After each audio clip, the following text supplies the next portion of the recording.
Hello, it's me again, Kimmy's Real Adventures and stuff.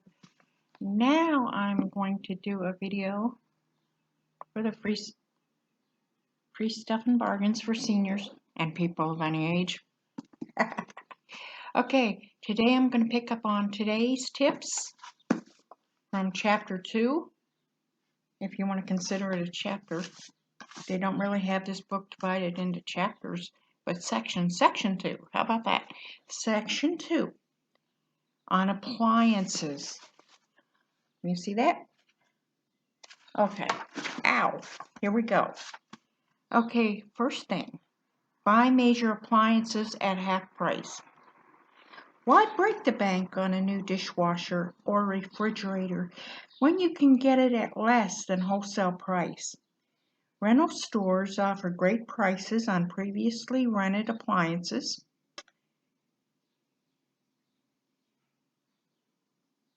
They are not brand new, but usually they have been thoroughly reconditioned. If they have any scratches or dents, let those flaws lend themselves to a bigger discount. Never thought about renting those kind of things.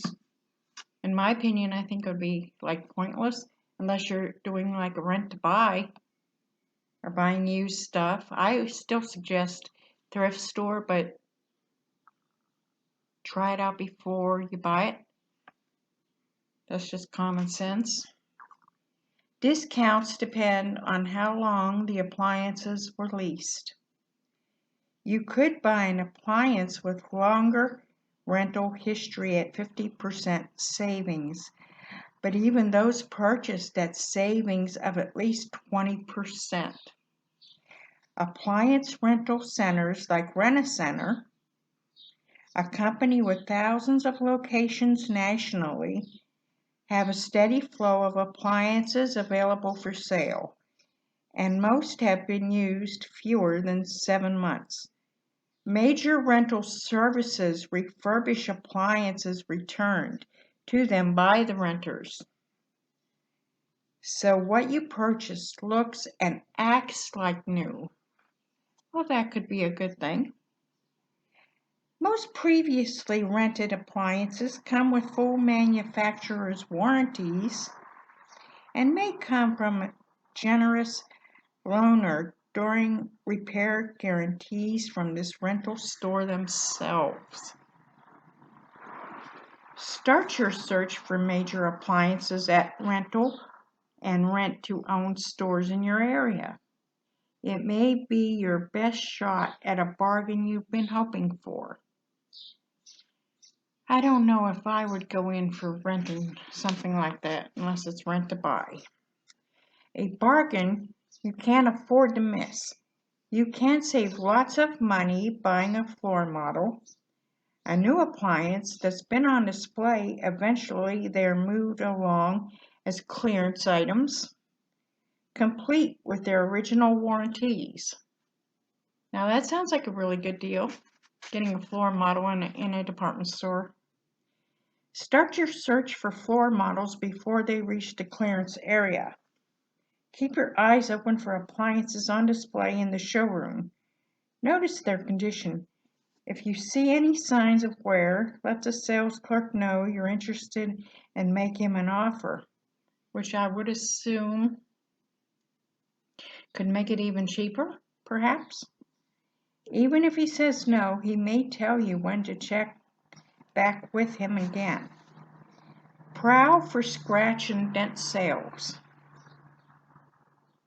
A new appliance at a huge discount with a full warranty is a fantastic bargain. One little bump, bang, or ding in a retailer's warehouse may be all it takes to change an immaculate refrigerator, dryer, or food processor into a scratch and dent item. And luckily for you, that item will probably find its way into a clearance section or outlet store and sell for a fraction of the suggested retail price. The clearance section of any store is always good. Grocery store, department stores. I know when I go to the grocery store, I go right to the clearance section first. And I've got some good deals. or when I go to like Ross for clothing and stuff, right to the clearance section, Kohl's clearance section. I found a lot of good stuff, and thinking, my favorite color is purple. I recall going to, I believe it was Ross. Ross is a really good store. I went to their clearance section once and found a purple tank top for like 25 cents. I was happy. I was so flabbergasted, and I had to tell everybody. Anyway, okay, back to what we were doing. Think about it. What if the side panel of a new chest freezer has a long scratch? Where do you plan to keep the freezer? In your garage or basement? Well, then if you do, it's not going to matter, right? A scratch freezer will keep things frozen as well as its perfect twin. Or you can put something over it, maybe put a tape on a poster maybe a small poster to cover it. That could actually look pretty nice. Scratch and dent appliances are worth prowling around for, but make sure you prowl in the right places. Many retailers have departments dedicated to the sale of returned or blemished items. Others have their own outlet stores. Sears is one of the best known for bargains and its outlet, but Sears isn't alone. I think this book might be a little old, because I don't believe there's any Sears around anymore. If there is, they're few and far between. It's like Blockbuster Video. They're not around anymore, but there is one Blockbuster left in Bend, Oregon. Check it out.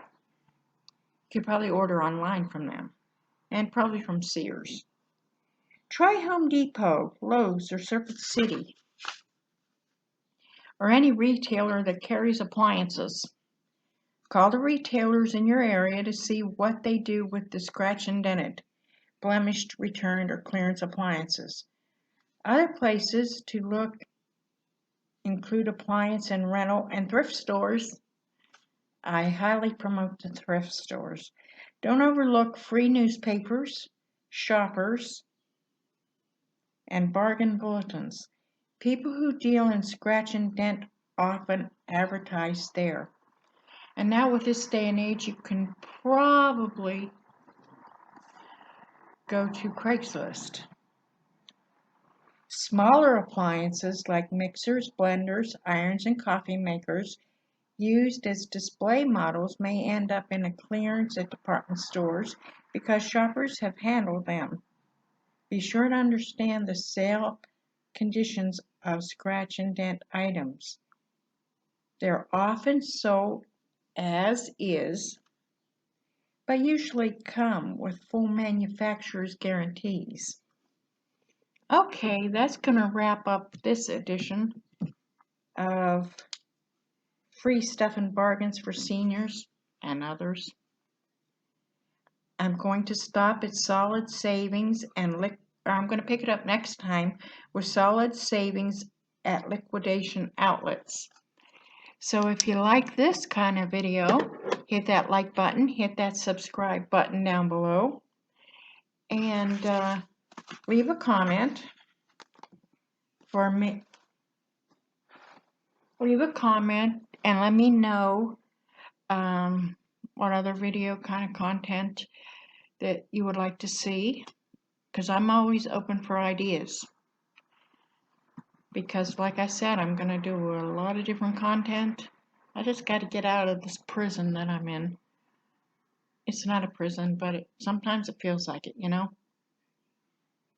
No work, no money, so I'm very limited on what I can do. And I'd really like to get out there and do some more good content. It's rough getting started. But if you are thinking about doing your own YouTube channel, I say go for it. It's a lot of time, effort, and obviously money. You got to dig it out of your own pocket. But it's well worth it in the end. Because it's fun. I'm having fun doing it. And the filming part of it isn't that difficult. All the work all the work, mostly all the work is, doing the editing and things like that. All right, so I want y'all to have a very good day. Go out there and find those good bargains. All right, hit that like, hit that subscribe, and see ya on the next vlog.